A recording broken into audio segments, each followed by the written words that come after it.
오늘은 전 여러분들과 함께 마태복음 17장 14절로 18절 말씀을 통해서 귀신 들린 아이를 고치심이라는 제목으로 하나님의 말씀을 함께 나눠보겠습니다.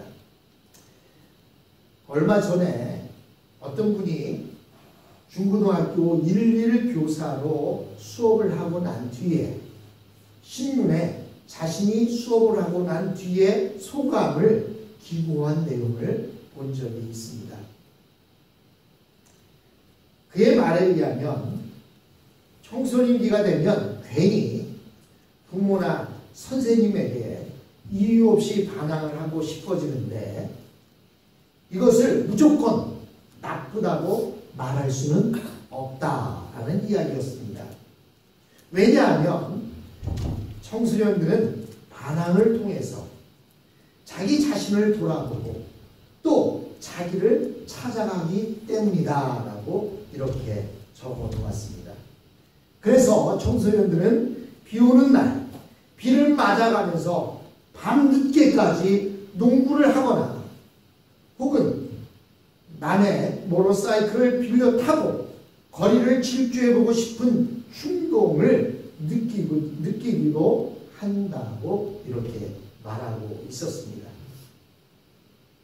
이처럼 청소년들이나 어린이들의 마음은 지점토와 같아서 어떤 사람의 손에 빚어지냐에 따라서 위대한 사람이 되기도 하고 또는 실패한 인생이 되기도 합니다. 그러나 우리가 이 세상에서 정말 훌륭한 선생님을 만날 수 있다면 얼마나 좋겠습니까? 그러나 이렇게 훌륭한 선생님을 만날 수 있는 확률이 그리 많지가 않습니다. 그리고 설사 그렇게 훌륭한 선생님을 만났다 하더라도 그 사람이 얼마나 학생 한 사람 한 사람에게 신경을 써줄 수 있는지 그것이 의문인 것입니다. 옛날에는요, 개천에서 용난다는 말이 통용이 됐습니다. 찢어지게 가난한 그 가정 형편 속에서 아이가 열심히 공부해서 성공하는 케이스들이 있었습니다. 그러나 요즘에는 이 말이 잘 통하지가 않는답니다. 개천에서 용나기는 참으로 어렵답니다. 그래서 여러분들이 얼마 전 그 개봉했던 드라마 스카이캐슬이라고 하는 곳에 보면 돈 많은 부모, 공부 많이 한 부모가 자기의 자식들을 자기가 나온 대학에 보내기 위해서 가정교사를 써서 교육시키는 모습을 보았습니다. 그런데 그것이 드라마의 내용만이 아니라 사실 한국에서 그런 일들이 일어나고 있다고 하는 이야기를 들어보았습니다. 그러니까 돈 있고 힘 있는 집 자녀가 잘 될 확률이 훨씬 더 높다고 이야기합니다. 그러나 돈 많고 힘 있다고 해서 다 훌륭하게 되느냐? 그렇지 않습니다. 얼마 전 마약 복용으로 인해서 현대그룹의 3세가 공항에 도착하는 즉시 체포되는 사건이 있었습니다. 또한 남양유업의 창업자의 외손녀가 마약을 복용했다는 이유로 구속된 것도 왔습니다. 이처럼 세상에서는 훌륭한 선생님을 만나기도 어렵고 만났다 하더라도 다 성공한다는 보장이 없습니다. 그러나 우리는 그러한 선생님들보다 더 훌륭한 선생님을 만날 수 있습니다. 그것은 성경을 통해서 예수님을 만나는 것입니다. 우리가 예수님을 만나기만 하면 열등생도 훌륭한 사람이 될 수 있고 미래에 대하여 비전이 없던 사람도 비전이 있는 사람이 될 수 있습니다. 여러분, 사람이나 짐승이나 어렸을 때에는 모두 다 예쁘고 귀엽고 순진합니다. 아무리 사나운 사자라 할지라도 새끼일 때에는 아무것도 모르고 장난을 치는데 그것이 얼마나 귀여운지 모릅니다. 그래서 라이온 킹에 나오는 그 어린 사자 새끼의 모습을 보십시오. 얼마나 천진난만한 모습인지 모릅니다. 그러나 사람이나 짐승들이 자라면 사나워지고 고집이 생깁니다. 어떻게 보면 이것은 어른이 되어가고 있는 과정 중에 하나일 것입니다. 그러나 이런 반항이 상식이나 양심의 정부를 넘어섰을 때 그것을 성경에서는 폐역이다 라고 이렇게 표현합니다. 이것은 악한 것이며 사탄의 반항인 것이라고 성경은 표현하고 있습니다. 우리는 사람들에게서 악한 모습을 볼 때 사회 전체가 미쳐가고 있는 것을 느낍니다. 저는 이번 며칠 동안 인터넷 뉴스를 통해서 제가 한국에 살고 있지 않는 것에 대해서 얼마나 감사했는지 모릅니다. 가장 최고의 지성인이라고 하고 법을 만든다고 하는 국회의원들이 국회 안에서 가진 욕설이 난무하고 몸싸움을 해가면서 그렇게 하는 모습을 볼 때 내가 이곳에 살고 있지 않는 게 참 감사하다. 그러한 사회 속에서 우리의 자녀들을 어떻게 보호하고 살 수 있을까? 그러한 세상 속에 우리의 자녀들이 어떻게 잘 자랄 수가 있을까? 저런 지성인들이 싸우는 모습을 보면서 우리의 자녀들이 무엇을 보고 배울까? 그런 생각을 해보게 됩니다. 그런데 예수님께서는 이 미친 세상을 어떻게 이길 수 있는지에 대해서 성경을 통해서 우리들에게 가르쳐주고 있습니다. 오늘 본문의 내용은 우리가 지난 시간 보아왔던 대로 예수님께서 높은 산에 올라가셔서 기도하실 때에 그의 모습이 영광스럽게 변화되어집니다. 그 모습을 본 베드로가 주여 여기에 초막 셋을 짓되 하나는 주를 위하여 하나는 모세를 위하여 하나는 엘리야를 위하여 짓겠습니다 라고 이런 말을 했습니다. 이 말은요 그 높은 산에서 예수님이 변화된 모습과 예수님이 그 모세와 엘리야와 대화하는 모습을 볼 때 그것이 너무나 좋았습니다. 그러므로 여기가 좋으니 여기에 계속 집을 짓고 살자고 말하고 있는 것입니다. 그러나 예수님과 세 제자들이 산 위에서 하나님의 영광을 체험하는 동안 산 아래에 있던 제자들은 고전을 면치 못하고 있었습니다. 그 고전을 면치 못하는 장면이 바로 오늘 본문의 내용입니다. 즉 간질 증세가 있는 아이를 둔 한 아버지가 아이들을 고쳐달라고 제자들에게 데리고 왔는데 제자들은 이 아이를 고쳐줄 수 없었던 것입니다.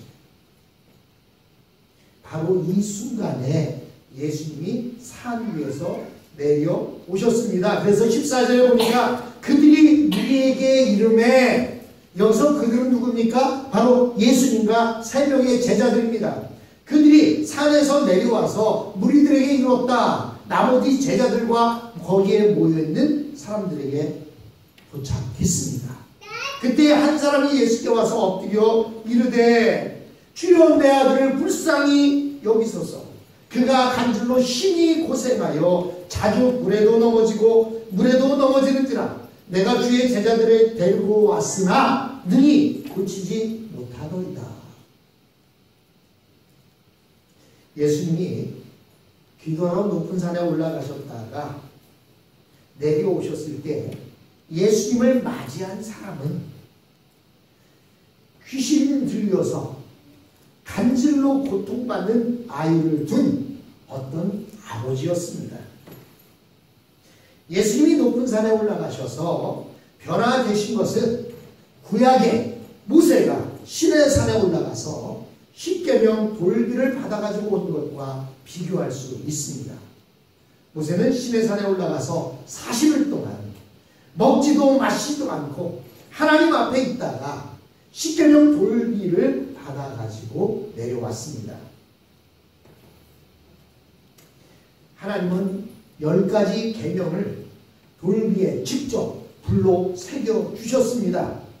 모세가 산에서 이 돌기를 가지고 내려오면서 보니까 산 밑에 있던 이스라엘 백성들은 그 40일을 참지 못해서 금송아지 우상을 만들어서 춤을 추고 기뻐 뛰놀고 있었습니다. 모세는 이 기가 막힌 광경을 보고 돌기를 던져 그 자리에서 깨뜨려 버렸습니다.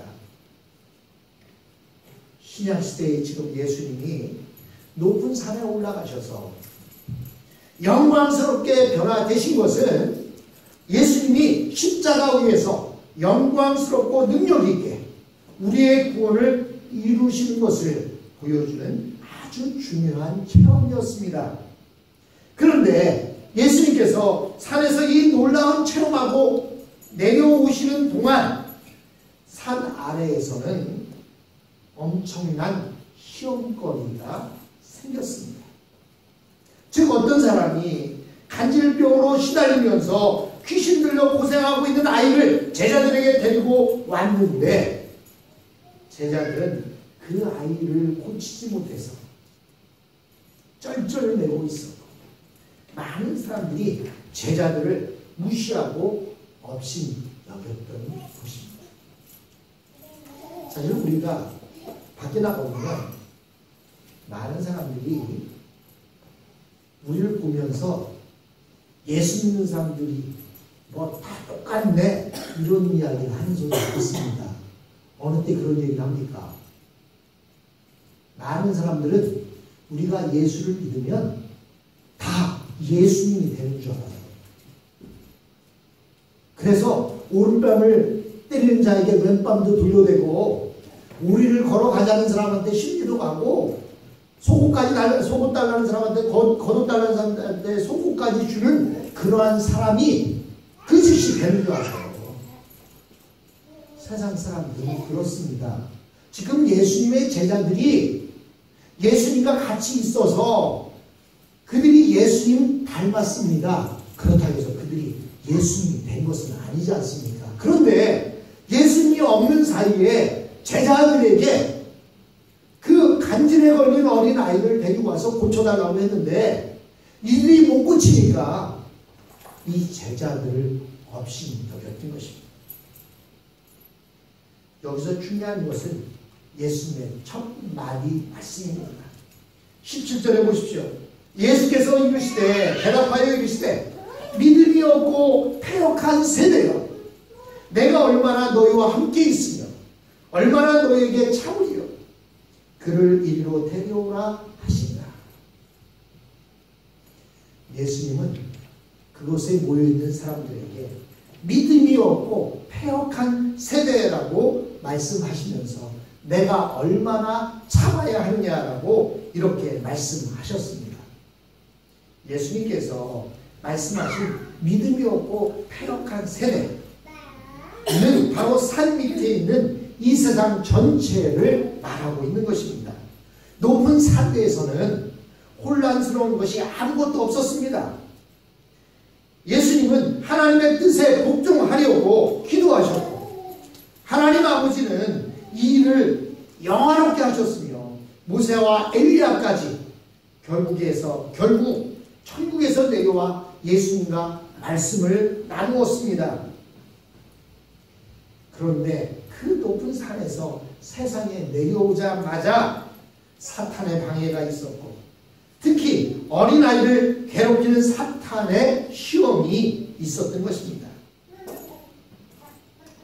그러나 예수님은 모세와 같지 않았습니다. 모세는 이스라엘 백성들이 금송아지를 만들어 놓고 그곳에 뛰놀며 그렇게 행하고 있을 때 그 돌을 던져 깨뜨려 버립니다. 그러나 예수님은 이 세상에 실망했다고 해서 다시 산으로 올라가지 않으셨습니다. 이것은 오순절 성령이 임했을 때에도 마찬가지였습니다. 제자들이 성령에 충만해서 방언을 하고 기뻐하고 있을 때 사람들은 제자들을 보고 세술에 취했다라고 이렇게 조롱했습니다. 그러나 베드로는 실망하지 않고 그 사람들에게 지금 이들은 술에 취한 것이 아니라 선지자 요엘에 예언했던 성령이 오신 것이라고 말했고, 그로 인해서 그때 3,000명의 군중들이 형제들아 우리가 어찌할꼬 하면서 회개했던 사건들이 있습니다. 또 베드로와 요한이 기도하러 성전에 올라갈 때 성전 미문에서 장애인 거지가 길을 막으며 구걸을 했습니다. 이때 베드로와 요한은 짜증을 내지 않고 은과 금은 내게 없거니와 내게 있는 건 내게 주니 나사렛 예수 그리스도의 이름으로 일어나 걸으라 라고 이렇게 명령했습니다. 그러자 이 장애인 거지가 일어나면서 6,000명이나 되는 많은 사람들이 예수를 믿게 되었습니다. 그래서 우리에게 어떤 반대나 조롱이 오느냐 하는 것이 중요한 것이 아니라 하나님의 능력으로 이것을 이기는 것이 더 중요하다는 것을 볼 수 있습니다. 간질은 뇌 손상으로 인한 질병입니다. 제가 시골교회 전도사로 있을 때 어떤 우리 교인의 며느리가 이 간질이 있었어요. 예배를 드리다 말고도 갑자기 거품을 물고 쓰러지면 눈동자가 하얀 것밖에 보이지 않습니다. 그리고 입에서는 막 거품이 나옵니다. 그리고 온몸은 마비가 되어서 뻣뻣하게 굳어져 갑니다. 그래도 정상일 때는 열심히 교회 나와서 신앙생활을 했어요. 근데 옛날 시골 일이라는 게 어떻습니까? 얼마나 바쁘고 힘듭니까? 새벽 해가 뜨기만 하면 일어나서 해가 떨어질 때까지 일을 하고 하다 보니까 언젠가 다시 그 시골교회를 방문할 기회가 있어서 가보니까요, 이 간질에 걸렸던 그 며느리 얼굴이 다 문드러져 있어요. 그래서 어떻게 된 일이냐고 그 시어머니에게 여쭤보니까 이 며느리가 아궁이에서 불을 때다가 간질이 일어나는 거예요. 그러면서 온몸이 굳어지면서 그 불구덩이 속으로 얼굴이 팍. 그런데 시간이 없다 보니까 한참 만에 발견이 됐는데 그러니까 얼굴이 크게 타서 이렇게 일그러져서 눈도 보이기 다행히 눈 구멍은 이렇게 있어서 보이긴 하는데 말도 제대로 못하고 그러다가 얼마 뒤에 가보니까 그림이 안 보여요. 이 시골교회는 제 모교회이기도 합니다. 그래서 여쭤봤더니 그 세상을 떠났다고 하는 그런 이야기를 들은 적이 있습니다. 사실 이 간질이라고 하는 것 정신병의 일종이기도 합니다. 그런데 이 일반적으로 어린 아이들에게는 우울증이나 정신병 같은 것은 잘 걸리지 않는다고 보편적으로 알려져 있습니다. 왜냐하면 어린아이들은 단순하고 또 어떤 충격을 받아도 잘 회복되기 때문입니다. 그래서 어린아이들은 병원에서 수술을 받은 후에도 시간이 조금만 지나면 언제 아팠냐는 듯이 아픈 거 다 잊고 친구들과 신나게 노는 경우를 보게 됩니다. 우리 로건이도 한동안 아팠었는데 아프고 나서 교회 올 때 보면 언제 그랬냐는 듯이 밝게 웃는 그런 모습을 보는 거 보면 어린아이들은 단순하기 때문에 그런 것들을 금방 잘 잊어버립니다. 그러나 이런 어린아이들도 지속적으로 좋지 못한 충격이나 자극을 받게 되면 정신과 치료를 필요로 하게 되어지게 됩니다. 예를 들어서 한때 폭발적인 인기를 끌던 게임기가 있는데요. 바로 닌텐도라고 하는 게임입니다. 이 게임에 중독이 돼버리면 아주 사람이 심각한 상태가 되어버려서 그래서 아예 병명이 닌텐도 증후군이라고 하는 그러한 병명이 생기기도 했습니다. 한국에서 어떤 여학생이 귀신에 들린 것 같다라고 하는 그 이야기를 듣고 한 교역자가 그 집에 방문을 하게 됐답니다.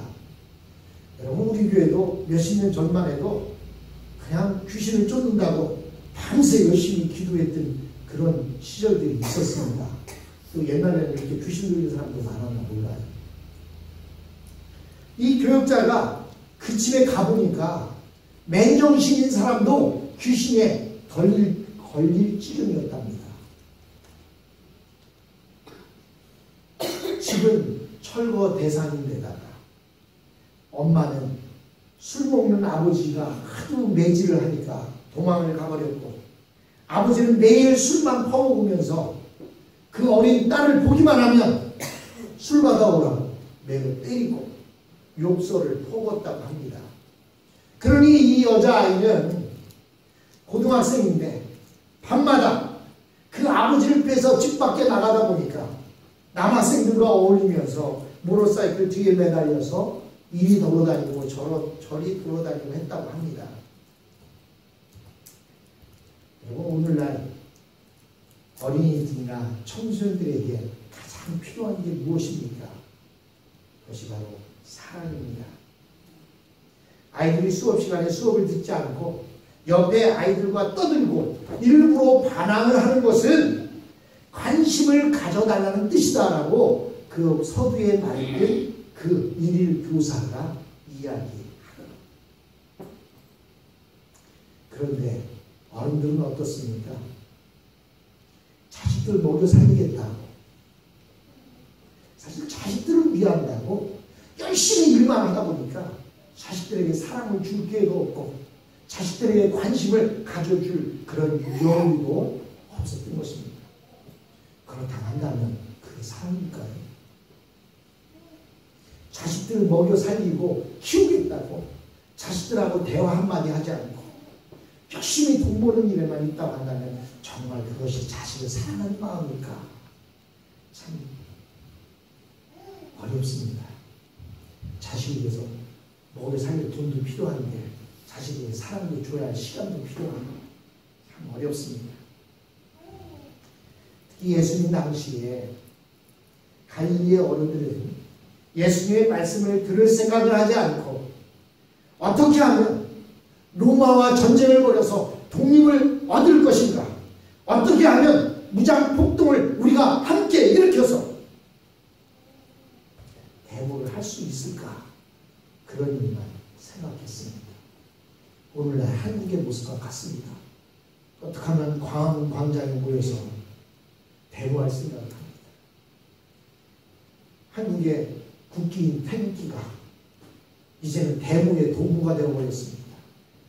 거룩하고 성스러운 태극기가 대모의 도구가 되어서 그것을 흔들면서, 그래서 태극기 무대라는 일명, 이런 말도 나오게 되었습니다. 이런 세상 속에서 우리의 어린 자녀들과 청소년들이 바르게 자랄 수가 있겠습니다. 여러 가지 충격으로 인해서 귀신 들린 증세를 보이기도 하는 것입니다. 사람들은 예수님의 말씀을 믿으면 되는데 반항을 해야 똑똑하다고 생각하고 대모를 해야 제대로 된 사람이라고 생각하고 매일 욕하고 싸우고 소리 지르니까 어린아이들의 교육은 엉망이 되어버리고 맙니다. 그런데 그 중에서 약한 아이들은 병에 걸리기도 하고 자살 충동까지도 느끼게 되는 것입니다. 오늘 우리의 사회의 모습을 바로 보려면 어린아이들의 모습을 보면 됩니다. 어린아이가 순진하고 건강한 정신을 가지고 있으며 기쁘게 생활하고 있다면 그나마 덜 타락한 사회입니다. 그런데 어린아이들이 어른 이상으로 타락한 생활을 하고 있다면 그 사회는 이미 타락하고 썩은 사회가 된 것입니다. 제가 어릴 때만 해도, 또 제가 시골교회 전도사를 할 때만 해도 어린아이들이 얼마나 순진했는지 몰라요. 그래서 매일 교회 와서 놀고, 교회 와서 운동하고, 교회 와서 기도하고, 주일학교, 어린이 주일학교, 여름 성경학교만 하면 앉을 자리가 없을 정도로 행복하게 예배당이 들어찼었습니다.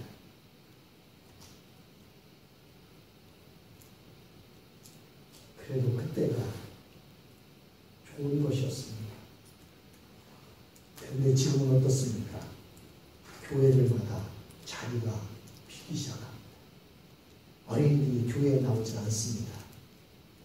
여름 성경학교, 중고등학교 수련회 가려고 하지 않습니다. 왜 그렇습니까? 다 어른들의 죄. 오늘 우리 사회의 모습을 우리 어른들의 모습을 보면 음란의 시대로 빠져들어가고 있습니다. 그러다 보니까 자연스레 이혼이 증가하기 시작합니다. 어른들은 이기주의에 의해서 결혼을 하려고 하지 않습니다. 결혼을 해도 애를 낳지 않으려고 합니다. 내가 왜 애를 낳아서 그 고생을 하느냐고 이렇게 말하는 사회가 되었습니다. 그러다 보니 결손 가정이 일어나기 시작합니다. 앞으로는 더더욱 사회가 더 미치는 사회가 될 것이 불보듯 뻔합니다. 사람들이 미치는 이유는 바로 분노 때문입니다. 마음속에 분노가 많이 쌓이면 사람이 미치게 되어 있고 우울증이나 귀신 들림도 더 심해지는 것입니다. 그러나 예수님은 믿음이 없고 패역한 세대라고 말씀하셨습니다. 이것은 아무리 이 세상이 악하고 패역하다 하더라도 믿음만 있으면 얼마든지 이겨낼 수 있다는 그 뜻을 담고 있습니다. 믿음이 없고 패역한 세대, 이 말은 아무리 패역한 세대라도 믿음만 있으면 변화될 수 있다고 말씀하십니다. 그리고 예수님은 그 자리에서 귀신을 내쫓으시면서 그로 인해 아이의 간질도 고쳐주셨습니다. 18절에 보시니까 이에 예수께서 꾸짖으시니 귀신이 나가고 아이가 그때부터 나으니라. 예수님은 우리 인간을 만드신 분입니다. 마치 자동차가 아무리 고장이 나도 자동차 공장에 가면 고칠 수 있듯이 예수님은 우리의 육체와 정신과 감정을 만드셨기 때문에 얼마든지 고치실 수 있습니다. 그래서 우리는 어린아이나 청소년들이나 청년들을 자꾸 예수님께 데리고 와서 믿음으로 은혜를 받게 해야 합니다. 말씀을 듣게 해야 하는 것입니다. 아무리 돈 많이 벌고 아무리 높은 지위에 있고 아무리 승승장구한다 할지라도 하나님의 말씀을 듣지 않는다면 그는 성공한 인생이라고 말할 수가 없는 것입니다. 예수님이 어린아이를 고치시는 것이 얼마나 격렬했든지 귀신이 나가면서 아이로 하여금 발작을 일으키게 했는데 아이가 죽은 것과 같았습니다. 그래서 사람들이 아이가 죽었다고 하니까 예수님께서 아이의 술을 일으켜 주셨는데 그때 아이가 깨끗하게 나아 있었습니다. 이때 산 밑에서 예수님을 기다리던 다른 제자들이 있었습니다. 이 제자들은 아이가 낳은 것이 한편으로는 기뻤지만 한편으로는 왜 예수님이 하신 일을 우리는 할 수 없었을까? 왜 우리는 저 아이의 고칠 수 없었을까? 고민이 들었습니다. 그 고민에 대한 이야기는 다음 시간 함께 나누도록 하겠습니다. 모두 자리에서 일어나겠습니다.